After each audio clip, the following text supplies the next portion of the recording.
자, 그러면 교육과정 A 보도록 하시겠습니다. 자, 1번. 다음은 유아의 창의성에 관한 내용입니다. 자, 여기 이제 비고치키 이야기가 있고요. 자, 그리고 여기 이제 창의성 검사 사례가 나와 있는 거예요. 자, 그리고 여기 이제 창의성 개발을 위해서 교사의 태도는 매우 중요하다. 뭐 이런 내용들인데, 그럼 교사의 태도가 매우 중요하면 교사가 어떤 태도를 가져야 되나 이런 걸 묻고 있는 거예요. 막상 이제 이거 대답하려고 그러면 글쎄 뭐라고 해야 되지? 막 이런 생각도 좀 듭니다. 자, 여기 이제 보시면 비고치키는 창의성이 사회적 과정에 영향을 받는다. 이렇게 이제 설명하고 있어요. 그렇죠? 자, 그리고 창의성에 대해서 주장하는 그런 내용들은 학자들마다 많이 다릅니다. 자, 창의성이라고 하는 것은 창의적인 산출물을 만들어내는 능력과 과정 간의 상호작용이기도 하다. 이렇게 얘기하고 있습니다. 학자들마다 창의성을 다르게 얘기하고 있는데, 토렌스는 창의성을 창의적 과정이다. 이렇게 설명했어요. 자, 그렇다면은 지금 토렌스하고 비고치키가 이야기한 창의성 개념을 묻고 있죠. 근데 이제 문제는 조금 선생님들 1번부터 너무 어려우면 안 되니까. 자, 보시면 1번에서는 길포드가 얘기한 창의성의 개념, 요거는 오히려 이제 좀 쉽게 아실 수 있을 것 같아요. 사실은 이 길포드의 얘기를 여기 예문에 넣어주고 문제로 비고치키나 토렌스를 물어봐야 더 어렵죠, 원래는. 근데 나름 쉽게 해드린 거예요. 근데 사실은 바꿔서 물어볼 수도 있어요, 진짜 문제에서는. 그러니까 선생님들께서는 여기에 나와 있는 지문도 공부를 하는 게 필요하다. 제가 드리는 모든 지문들은 지문 자체도 굉장히 중요해요.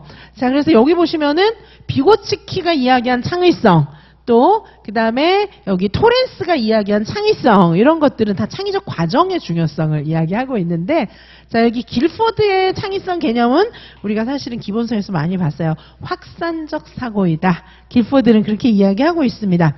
자, 그 다음에 길포드가 이야기한 창의성 요인 한 가지를 쓰는 거니까, 자, 일단 창의성에 대해서 조금 쉬운 문제로 일단 출발을 해보았습니다.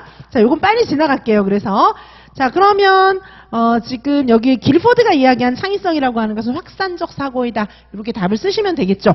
확산적, 여기 해답에 나와 있는 것처럼 하나의 답이 존재하지 않는 문제에 대해서 다양한 해결책을 찾아내보는 것. 요게 이제 확산적 사고이고, 요게 바로 창의성이다. 이렇게 볼 수가 있고, 동그라미 2번에는 창의성 요인 여러 가지가 있는데, 그 중에 모범 답안에는 유창성을 넣어드렸고, 자, 여기다가는 한 가지를 이제 제시를 하는 거니까 유창성 이렇게 쓰면 되는데, 저는 이제 보통 쓰시오, 제시하시오, 쓰시오, 자, 이런 것들은 그냥 명칭만 쓰면 돼요, 사실. 그리고 여기 있는 것처럼 설명하시오, 자, 설명하시오, 이런 것들은 설명하라는 것들은 쭉 서술을 하시는 겁니다. 자, 그래서 동그라미 1은 서술을 하시면 되고, 동그라미 2는 그냥 이제 답을 쓰면 되게 이렇게 되어 있어요. 요거를 내용을 또 설명하라 그러면 훨씬 더 어려운 문제가 되겠죠. 자, 그런데 여기 길포드의 창의성 요인하고 여기 창의성에 대해서는 완전 다 정리를 해놨어요.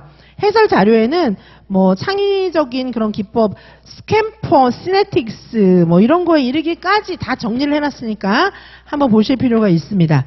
자, 그러면 2번 문제로 넘어갈게요. 1번은 쉬우니까 일단 2번으로 넘어가겠습니다. 나는 유아의 창의성을 검사하기 위한 문항인데, 동그라미 1에 이 검사 기법을 설명하고, 이 검사가 도대체 뭐냐는 거죠. 그리고 동그라미 2에는 이 검사가 지니는 한계점을 제시하시오. 자, 여기 보시면은 이게 창의성 검사예요. 창의성 검사, 진짜 창의성 검사하는 그 검사지 사례입니다. 여기 보시면은 이 그림을 완성해 보세요. 이렇게 되어 있죠? 여기다가 이제 뭐 완성해 보는 거죠. 여기다가 창문도 만들고, 여기다가 집 이렇게 해서 여기 이렇게 마당도 하고 나무도 그리고 이렇게 만드는 거예요. 자, 요게 이제 도형 검사. TTCT 안에 이제 도형 검사가 있거든요. 자, 그 다음에 요거는 이 토끼 인형을 장난감 가게에 가져왔다. 자, 키는 110cm이고 무게는 100g이다. 이 토끼 인형을 가장 재미있는 장난감으로 만들어 보세요. 자, 요런 형태의 그런 창의성 검사가 또 있습니다. 그래서 요거는 이제 여기다 이야기를 꾸며보는 거. 요거 이제 언어 검사 형태로, 이건 이제 만들어 보라 이런 거를 해볼 수도 있지만, 요건 이제 언어 검사 형태예요. 그래서 요거는 이제 도형 검사, TTCT 중에서 도형 검사예요. 도형 검사. 시간을 보통 제한하고 요거에 대해서 어떻게 완성적인 그림을 그리는지 이거 가지고 막 얘기를 막 꾸며내는 거죠. 어떻게 하는 건지 이제 요거 보고 있는 거예요. 자, 그래서 여기 동그라미 1은 요거 두 개 다 TTCT 검사입니다. 자, 모범 답안에 보시면 TTCT 검사, 토렌스가 만든 창의성 검사, TTCT 검사예요. 그래서 여기 TTCT 검사에는 언어 검사와 도형 검사가 들어 있습니다. 자, 여기 언어 검사는 이렇게 계속 요거 가지고 막 질문도 해보고 이야기를 꾸며내고 막 이렇게 해보는 거예요. 자, 그리고 도형 검사는 지금 말씀드린 것처럼 이렇게 이어서 그림을 그려보는 건데 시간을 잽니다. 자, 그래서 동그라미 1에다가는 TTCT 검사를 설명하시면 되겠습니다. 지금 제가 말씀드린 것처럼 모범 답안에 있고요. 그 다음에 2번에 보시면은 한계점, 이 검사가 지니는 한계점은 뭐죠? 자, 우리가 보통 알고 있는 비인의 IQ 같은 거 있잖아요. 이런 거는 타당도와 신뢰도가 엄청 정교하게 잘 개발이 된 그런 검사거든요. 표준화 도구 검사죠. 표준화 검사 도구 중에 굉장히 대표적인 게 이제 지능 검사 뭐 이런 건데, 이런 지능 검사에 비해서 창의성 검사는 타당도라든가 뭐 신뢰도라든가 이런 게 현저하게 떨어져요. 그게 굉장히 중요한 한계점입니다. 아니, 창의성 검사를 하면서 이 틀 안에 딱 들어오게 표준화해서 검사하는 것 자체가 좀 어렵잖아요. 그래서 그렇게 하지 않기 때문에 검사하는 방법이 좀 다양한 대신에 타당도와 신뢰도가 좀 떨어진다. 이런 단점이 있습니다. 자, 그 다음에 3번 보도록 하시겠습니다. 다에서 밑줄 그은 내용과 같이 유아의 창의성 개발을 위한 교사의 태도 한 가지를 제시하시오. 자, 이렇게 되어 있는데, 자, 유아의 창의성 개발을 위해 교사의 태도는 매우 중요하다. 어떻게 중요하냐? 자, 요거는 이제 좀 아셔야 되겠습니다. 그쵸? 자, 그래서 창의성에 대해서 굉장히 제가 여기 설명 자세하게 1번에도 지금 이렇게 자세하게 해놨어요. 자, 선생님들께서 이 자세한 내용들을 하나하나 다 보셔야 됩니다. 제가 다른 수업에서는 설명을 많이 했는데 이미 설명을 많이 했기 때문에, 자, 지금 또 선생님들이 시간이 많지 않으니까 요건 빨리 이제 지나갔어요. 1번, 2번 아까 보셨고요. 지금 요게 4페이지인데 1번, 2번 해설이 지금 4페이지가 되는 거예요. 자, 여기 3번 문제 보시면은 유아학교에서의 창의성 개발에 대한 것인데, 자, 여기 선생님들은 굉장히 중요한 게 창의적 행동 모델을 제공해 주는 게 중요하다. 그리고 강화물도 제공하고 지지하고 선생님이 관심과 열정을 가지고 여기 나오는 것처럼 좋은 그런 창의성을 지지하는 환경을 제공하고 여러 가지가 있습니다. 왜냐하면 창의성이라고 하는 것은 연습하면 개발되는 그런 능력이기 때문에 계속해서 연습할 수 있는 그런 환경을 만들어주는 것이 필요합니다. 자, 지금 1번 문제 하나에 작은 문제 1, 2, 3이 있는데 한 페이지당 한 문제당 한 페이지씩 제가 해설을 써드리고 있어요. 요거 제가 처음에는 강의할 때 하나하나 해설 다 해드렸는데 지금 와서 이제 그러면 너무 해설 시간이 오래 걸리니까 시간이 얼마 안 남아서 빨리빨리 지나가는데, 정말 제가 높아심에서 말씀드리는데 여기 해설은 총정리예요. 총정리. 그래서 사실 선생님들께서 해설지만 읽어보셔도 내용 총정리가 많이 되거든요. 그래서 꼭 해설지를 다시 한번 읽어보시기 바랍니다. 자, 그 다음에 이제 2번 넘어가도록 하겠습니다. 2번은 이제 부모교육 문제예요. 자, 그래서 2번에 보시면 가는 드라이커스의 부모교육 이론에 관한 건데 기억을 채우는 거죠. 자, 요거 이제 일단 쉽게 출발했어요. 자, 드라이커스의 부모교육 이론은 이제 민주적 부모교육 이론이기 때문에, 자, 기억은 민주적. 자, 인간관계에서 평등성을 강조하고 어떤 상황에서도 적용될 수 있는 민주적 갈등 해결 방식을 강조했다. 드라이커스의 민주적 부모교육 이론이다. 그걸 아시면 이제 기억은 채워 넣을 수 있었을 것 같습니다. 자, 그 다음에 2번입니다. 갈등 상황에서 부모와 자녀가 나눌 수 있는 동그라미 1에 나와 같은 대화 방법의 특징을 설명하고, 자, 이거는 어떤 거예요? 무승패법이잖아요. 자, 그래서 무승패법이라는 걸 쓰는 게 아니고 이 무승패법의 특징을 쓰라고 했죠. 대표적인 특징을 써야 되겠죠. 자, 그래서 여기 보시면 서로의 욕구를 모두 만족시킬 수 있고 양쪽 모두를 이기게 하는 방법이다. 이런 내용이 이제 들어가야 되겠습니다. 자, 그 다음에 이제 동그라미 2에 보시면은 이런 대화 방법을 비권위주의적인 방법으로 볼 수 있는 이유를 설명해라. 이거는 뭐냐면 부모와 자녀가 동시에 합의하고 결정하고 부모가 자녀를 억압하지 않으니까 요게 이제 그래서 권위주의적인 방법은 아니다. 권위주의 엄마가 하는 말이니까 넌 어리니까 무조건 들어. 이런 게 권위적인 거잖아요. 자, 그래서 요거는 권위적인 방법이 아니다. 이렇게 볼 수 있겠습니다. 자, 그래서 요게 이제 선생님들께서 이게 무승패법의 단계만 외우시면 안 되고 무승패법이 지니는 의미 요것까지 아셔야 답을 쓸 수 있는 그런 내용이었습니다. 자, 무승패법이라고 하는 것은 굉장히 비권위적인 좋은 방법이에요. 비권위적인 방법이고 부모와 자녀가 모두 승리하기 위해서 유의해야 될 사항도 있습니다. 자, 그 다음에 다음에 3번 다는 자녀에게 긍정적으로 반응하는 부모의 소통 양식을 설명한 거예요.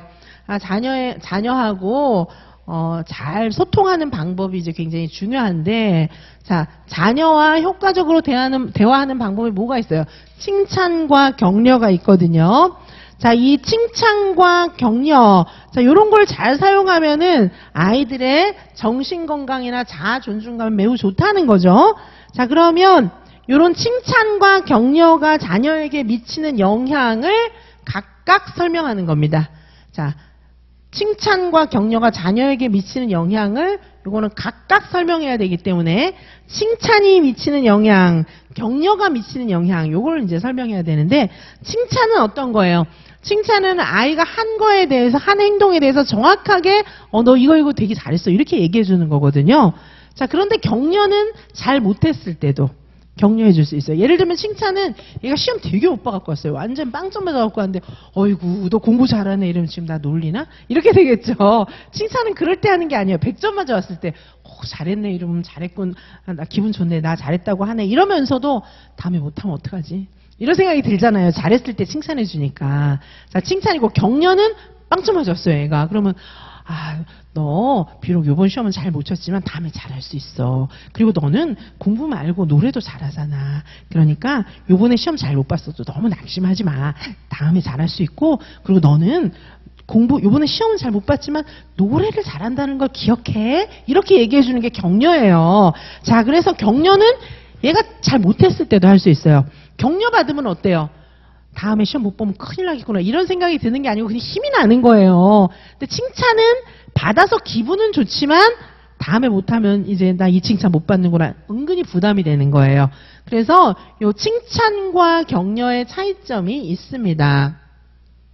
자, 그래서 여기 답을 보시면 칭찬은 자신의 업적 성취에 대한 뿌듯한 느낌을 줄 수 있는데 내가 1등해서 잘했구나. 근데 꼴찌하면 이제 1등 아니고 나중에 3등, 5등 이렇게 떨어지면 어떡하지? 이런 두려움도 주는 거예요.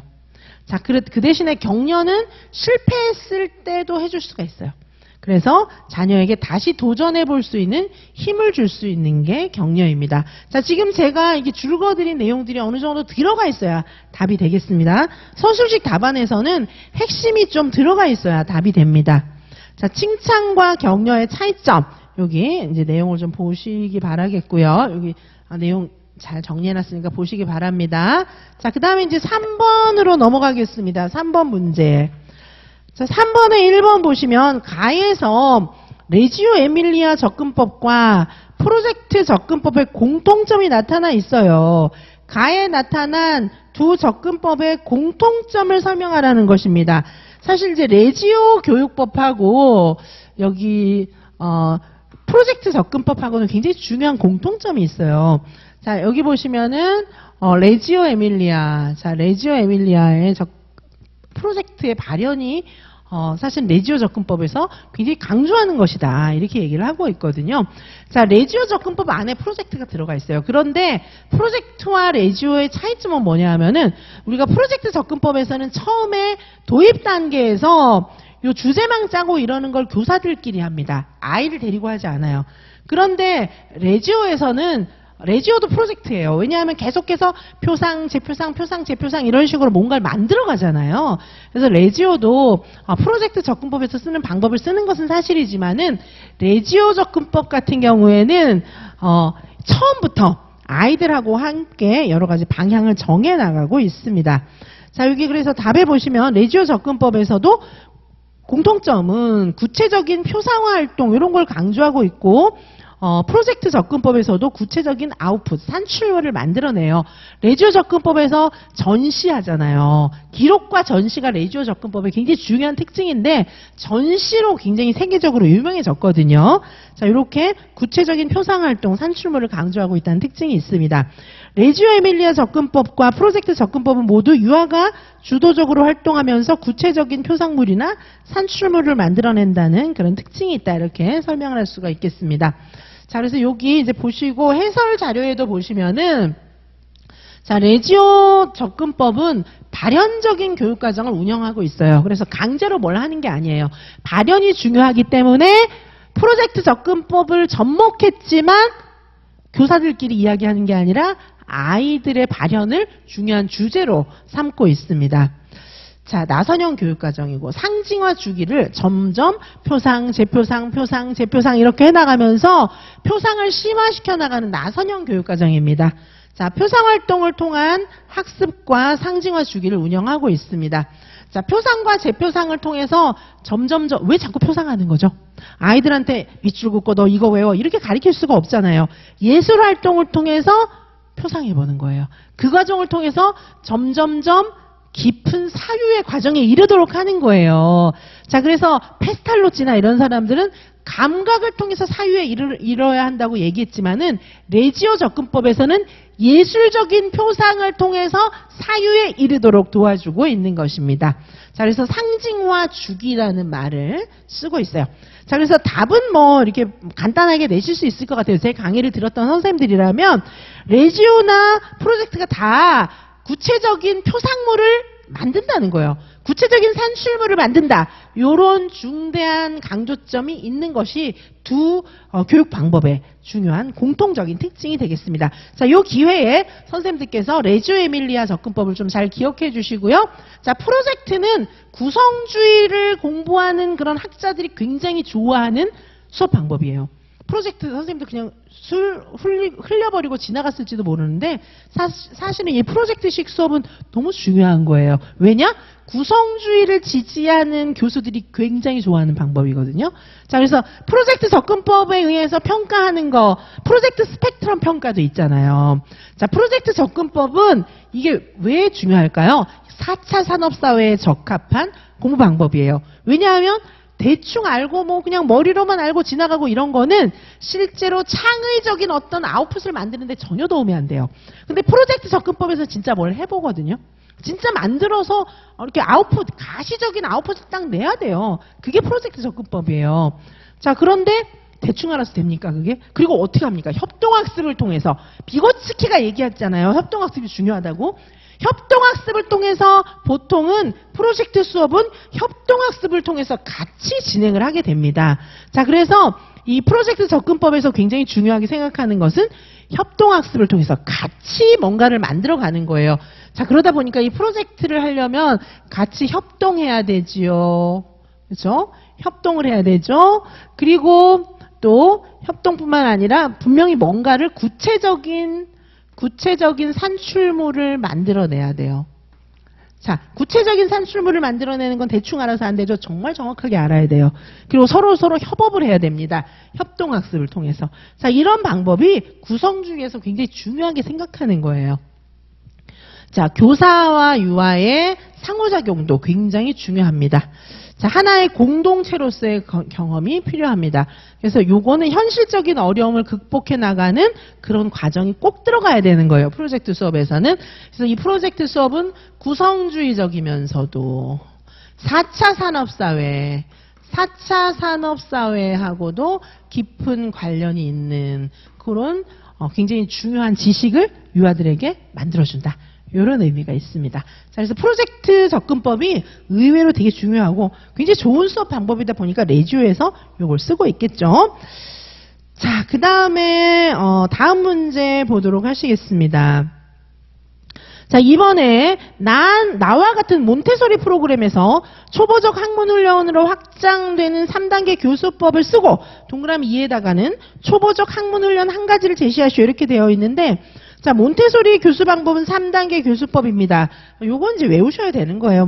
이거는 사실 암기 문제입니다. 그래서 실생활 훈련, 감각 교육, 초보적 학문 훈련 요런 순서로 진행이 됩니다. 실생활 훈련, 감각 교육, 그다음에 초보적 학문 훈련 요렇게 이제 진행을 하게 되는 게 몬테소리가 이야기한 3단계 교수법이에요. 자, 요거는 이제 기억해 주셔야 할 문제이니까. 자, 그다음에 동그라미 2에는 초보적 학문 훈련 한 가지를 제시하는데 지금 몬테소리 교육에서 일상생활 교육, 감각 교육 얘기하고 있고 초보적 학문의 영역은 몇 가지가 있어요. 수교육, 언어교육, 수교육, 언어교육 특별히 이런 거 있죠, 그렇죠? 그래서 초보적인 학문을 다루는 내용은 수교육 이런 게 있습니다. 감각 교육도 결국 이제 수교육하고 연결시키긴 하는데, 자, 그래서 수교육 이렇게 제시하면 되고요. 자, 요거는 그냥 해설 읽어보시고 암기 문제입니다. 그렇게 어려운 문제가 아니고요. 3번 다에서 행동주의 실험의 원리에 사용된 강화와 행동수정의 개념을 사례와 연결해서 설명하는 건데, 요거는 사실 스키너가 진짜 이렇게 실험했어요. 이거 스키너 실험의 일부입니다. 자, 스키너가 어떻게 실험을 했냐 하면은 맨날 이제 쥐 가지고 실험했잖아요. 쥐 실험. 그래서 상자 안에 쥐를 가두고 강화물을 제공해 주면서 이제 쥐가 강화물을 받아 먹으면서 행동이 막 바뀌는 거예요. 그러니까 쥐 훈련시키는 걸 한 거예요. 자, 그런데 너무 활발하게 돌아다니는 쥐가 있었어요. 너무 별난 거예요. 실험이 안 되는 거예요. 걔 때문에. 그래가지고 이제 이 행동을 좀 고치기 위해서 전기 충격을 팍팍 준 거예요. 약간 잔인하지만 전기 충격을 줬어요. 자, 그러다가 이제 얘가 좀 막 돌아다닐 때마다 전기 충격을 팍팍팍 준 거예요. 그랬는데 이제 얘가 좀 덜 돌아다니면은 전기 충격을 줄여주었어요. 자, 그랬더니 쥐의 행동이 수정되고 행동주의 실험을 마침내 성공할 수 있었습니다. 자, 요거는 뭐예요? 요거는 부적 강화예요. 부적 강화. 자, 요거는 지금 부적 강화입니다. 부적 강화. 왜 부적 강화죠? 이걸 벌 이런데 그게 아니고 이 내용을 전개해 놓은 걸 잘 읽어보세요. 부적 강화입니다. 부적 강화는 왜 그렇죠? 이 스키너 실험이에요. 진짜 스키너 실험이에요. 스키너가 부적 강화를 설명할 때 이 실험을 갖고 설명했어요. 자, 그래서 여기 부적 강화입니다. 왜 부적 강화입니까? 얘가 싫어하는 걸 빼주잖아요. 얘가 싫어하는 걸 빼주니까 얘 행동이 강화되잖아요. 그렇죠? 지금 그렇게 설명하고 있잖아요. 싫어하는 전기 충격을 줄여줬어요. 그랬더니 얘의 행동이 수정되고 강화되고 있습니다. 자, 그래서 이거는 부적 강화예요. 그리고 설명도 그렇게 쓰셔야 돼요. 바람직한 행동을 강화하기 위해서 전기 자극을 줄였어요. 요게 바로 부적 강화입니다. 요 얘기가 들어가야 돼요. 왜 부적 강화인지. 그리고 지나치게 활발한 쥐의 움직임이 정상적으로 행동이 수정되었다. 요 결과가 또 들어가야 됩니다. 그래서 어떤 강화제를 썼더니 행동이 수정이 되었다. 이렇게 서술을 하셔야 답이 되겠습니다. 강화제 빼고 이렇게 쓰시면 안 되는 거예요. 자, 해설해 보시면은 예를 들어서 애가 지나치게 때를 쓰다가 정상적인 행동을 할 때 사탕을 한 개씩 줬어요. 이거는 부적 강화니까 정적 강화입니까? 정적 강화잖아요. 자, 지금 아이의 예를 들면 잘 이해를 하는데 쥐로 들어가니까 선생님들께서 잘 이해를 못하는 것 같아요. 자, 그래서 그거에 대해서 이제 문제를 한번 좀 드려본 거예요. 자, 보시면은 자, 애한테 해본 겁니다. 아이한테 지나치게 때를 쓰다가 정상적인 행동을 했어요. 때를 쓰다가 정상적인 행동을 할 때 정적 강화. 어떻게 했죠? 강화제는 사탕. 이렇게 되는 거죠. 사탕을 줬더니 얘의 행동이 수정이 됐어요. 그쵸? 자, 그 다음에 애가 때를 쓰다가 또 이것도 마찬가지예요. 때를 쓰다가 정상적인 행동을 할 때 싫어하는 청소를 면제시켜 줬더니 얘가 때를 안 쓰게 됐다. 자, 그래서 요게 부적 강화를 썼다. 요거하고 똑같은 거예요. 쥐가 막 돌아다녔어요. 정상적이지 않은 행동. 쥐가 돌아다닌다. 이거 같은 거예요. 쥐가 엄청 돌아다님. 쥐가 돌아다녀가지고 싫어하는 청소를 면제해줬어요. 어떻게? 전기 자극을 줄여줬어요. 그랬더니 행동이 수정되었어요. 요거하고 똑같은 얘기입니다. 자, 그래서 요거 잘 기억을 해주시고요. 저희 스키너 실험을 물어보면 잘 모르시더라고요. 그냥 애가 떼쓰는 거 물어보면 잘 아시는데 스키너 실험을 물어보면 잘 모르시는 것 같아요. 자, 스키너의 조작적 조건 형성. 자, 무조건 반응하고는 좀 틀린 거예요. 조작적 조건 형성은 학습자를 조금 존중하는 거예요. 학습자가 선택한다. 내가 이 강화될까 말까 이걸 학습자가 선택한다는 겁니다. 스키너의 조작적 조건 형성이고, 자, 벌 같은 경우에 수요성 벌과 제거성 벌이 있어요. 바람직하지 않은 행동의 빈도를 감소시키기 위해서 체벌을 가하는 거. 이게 이제 수요성 벌이고, 제거성 벌은 바람직하지 않은 행동을 감소시키기 위해서 좋아하는 거를 빼주는 거예요. 자, 요거 정적 강화, 부적 강화, 수요성 벌, 제거성 벌, 요거는 좀 구분을 잘 해주시기 바라겠습니다. 자, 여기까지 하고 좀 쉬었다가 우리 4번부터 계속 보도록 하시겠습니다.